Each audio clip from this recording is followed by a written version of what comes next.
Well, I told you guys.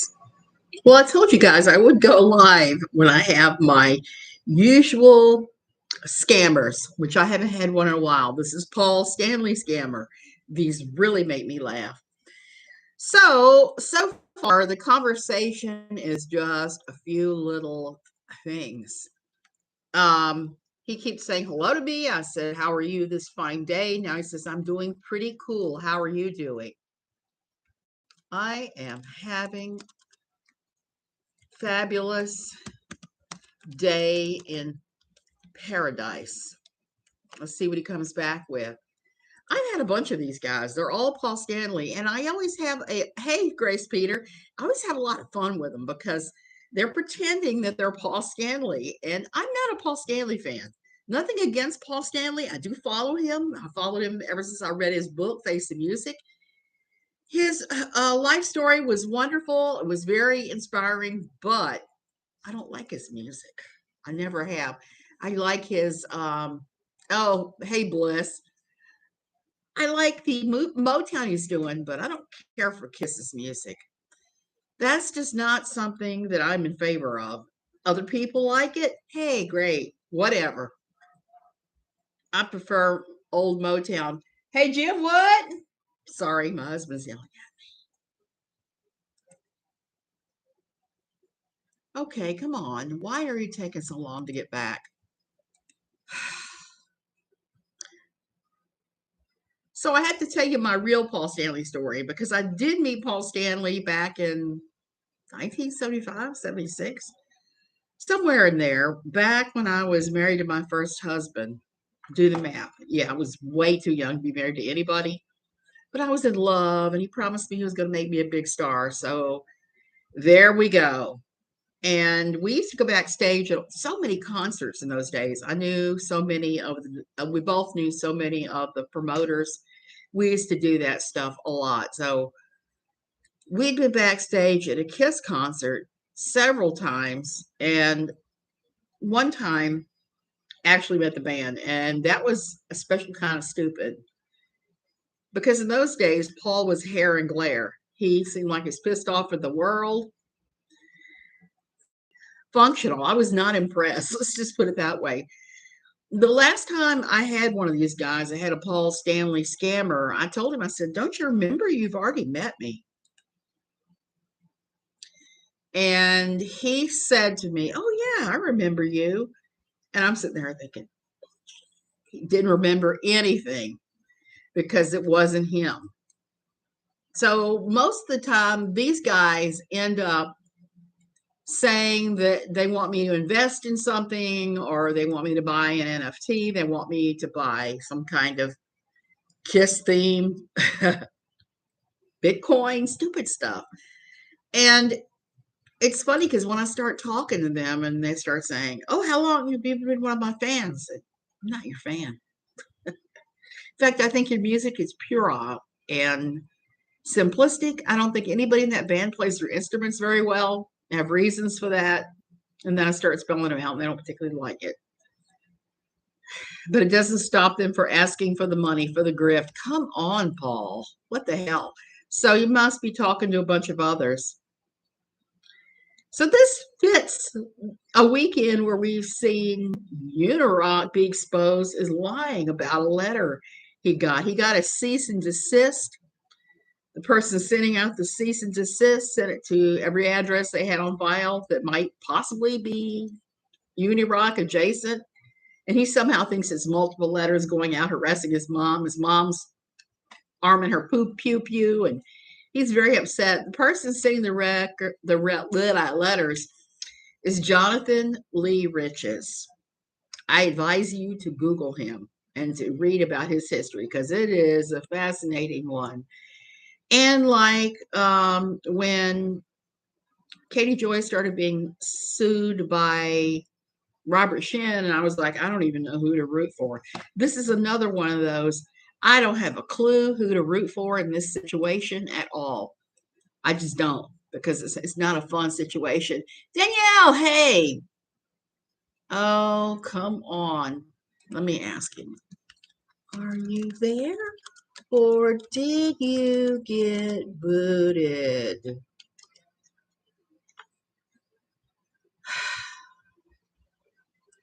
I should probably bait the trap and drill on him a little bit, but I can't make myself do that. It would just be too much. Too much, too much. So I'm waiting. But that's all I remember. I was young, so young when I met them, and I was not impressed. Like I said, I wasn't a fan of the music at all, and not a fan of the band, not a fan of the kabuki look. I mean, it's fine if you are, but I preferred Queen. Queen was my jam. Queen, Mott the Hoople, bands like that. I enjoyed a lot more. I was always looking for musicianship, who could play, who could sing higher, not songs about who you were going to snorkel that night, even though Mott the Hoople had a few of those too. Why is it the last 2 or 3 times I have gotten Paul Stanley, there's been a huge lag in him contacting me after the initial 5 or 6 paragraphs, not paragraphs, sentences of just really generic. I expect them to bail when I start telling them that I'm not a fan, and I start kind of going off on them and saying, hey, this is why I'm not a fan. Why are you following me? I had one of these Paul Stanley scammers that tried to say, who are you and why are you following my personal account? I say, sucker, you were the one that reached out to me. I didn't follow you first. You followed me. Oh, come on, come on, come on. Please don't make me waste more time with this. And it's kind of fun because I have booted like 3 or 4 of not Paul Stanley's, but other guys. Keanu Reeves, linear DMs. Oh, Grace, Keanu. Now, I've not had a Keanu one yet. That's pretty funny. I just usually get guys who say, hey, I'm working as a doctor at Doctors Without Borders, or I am with the U.S. military. I am at Afghanistan or Timbuktu or whatever. And I can always prove that they're not where they say they are. That's always the fun thing. He asked if I was wondering why he was reaching out. What did you say, Grace? Because that's always the fun thing when they start asking that. And they start asking that kind of stuff. I had a Paul Stanley that was trying to hit me up to donate to a hospital in his name, but through him. I pretended to know who he was. That's always insulting. That's fun. One time I pretended to be Katie Joy Paulson and said I was this big time celebrity journalist. Didn't he know who I was? And it was just like running my mouth like she would have done. And pretty much saying, bend and kiss the ring, but bend and kiss the ring if I was wearing a ring. And I don't remember what happened with that one, but oh, I know. He left. Yeah, I decided to impersonate KJ. I figured, but the thing is, that one ran the scammer off. It was like, you are way too much work to scam money out of you if you're pretending to be a famous celebrity journalist. Yeah, I wasn't going to come on today. I was supposed to come on yesterday. I will be doing a stream tomorrow because I got to talk about healthcare in Costa Rica. How weird it is when you hit the kind of roadblock I've hit with my various diabetes measuring kits, because I'm kind of borderline. Wise scammer. Yeah, a wise scammer. But I had a lot of fun with that one. He was just, he ditched me a lot longer along than this one apparently has. Come on, dude. I don't have all day. Today is Saturday, so here in Costa Rica, I am doing laundry. Everybody always says, oh, how wonderful you live in paradise. And it is wonderful in some ways. It's not so wonderful. These things die, and you need them desperately. And you got to overpay for one of these. But the price of living in paradise. But most of the time, it's just every day, every day, every day, stuff that everybody else does. Somebody's got to scrub the toilet and dust, sweep the floor, do the laundry. Somebody has to do that, and I don't like having anybody in here to do it. Everybody keeps trying to say, hire a maid. No. Oh, hire a maid. Well, I could, but too many times I've heard of people having trouble here with their help.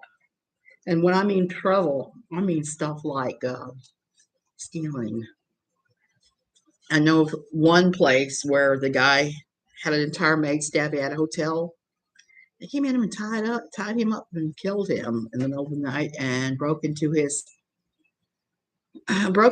safe.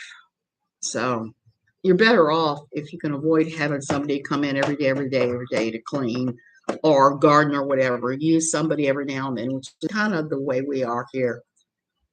And I think we're going to have to hire somebody to come in and make the wall in the back higher. The husband has had to put his swimsuit on because they're building behind us and they can see if he's naked in the pool. So I'm like, thank you, Jesus.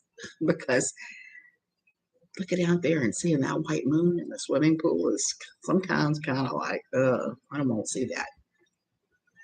Oh, so here comes the scammer is apparently, let's see, look at his profile and see if he's still around.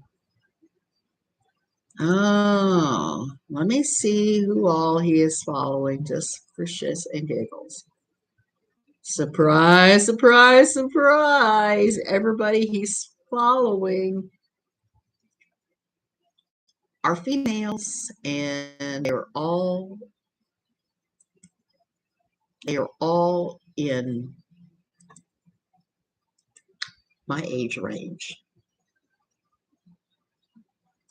So then it becomes a contest to see if they can scam you out of money. Okay, give him a second or two, and comes back great. If he doesn't, well, we'll see. We'll see. We'll see.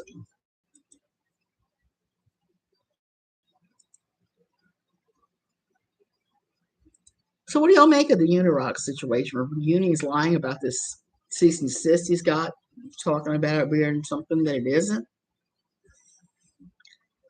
I got such a laugh out of Erin's live stream last night, especially since she had um, Jonathan Lee, Rich's, I guess, his social media manager on there, who was talking about what it was. Copies of the cease and desist have been posted online. And yet again, they show that Unirock is not quite telling the truth. He is making something out of it. It is not. And I think he's fooling the wrong person, quite frankly. If it was me, I would, well, I don't know. I don't know if the cease and desist is for some statements that Unirock supposedly made about Jonathan Lee Riches and some things that he said about how he does business. The thing is, Jonathan Lee Riches has a habit of suing people for all kinds of crazy reasons. He's got a real history of that. So when people tell me he's suing them, I don't pay much mind. You have to look at the person and see how many times they've sued somebody successfully and why they're suing and that sort of thing. Because there are people who are just going to be stupid and sue to be suing. I remember reading that he was somehow suing Vicky and Randy Weaver, the Weavers. You remember when the FBI or ATF came in and the Weavers were holed up in their complex and that killed the wife and the son? He sued them for some reason. I remember reading about that and thinking, that's a really odd thing to sue somebody that you're not even in the same state. You've had nothing to do with him. So he's rather litigious, and that's okay. That's his right to be litigious as an American. But I think the thing with Unirock, I think Uni ought to consider giving in. I don't know what Jonathan Lee Riches has done since then. I don't know. Supposedly he's a friend of Molly Golightly's. They've done some live streams together, and he does true crime stuff where he goes and shows up and tries to find people who are missing. I don't know. I stay out of the true crime community. I used to be really into reading true crime books and that sort of thing, but something I kind of outgrown was kind of like, yeah, okay. So Paul Stanley has not come back, not at all. So I think I'm probably going to end this stream. I'm disappointed because I was really looking forward to toying with this one. It's been a while since I've done this. Doesn't even bother to show up again. Oh well, I'll boot him. Thank you for showing up. I'll be back tomorrow because I gotta talk about this crap, how hard it is to get these things when you're overseas unless you break down and buy the one that's available here. Because I have several of them here. I bought a cheap Walmart one a year and a half ago when I was in the States. I have my old trusty standby, which is one that takes almost no blood at all. And it's just a weird thing here. Okay, you guys, I'm going to go. Darn it, Paul Stanley, you disappoint me.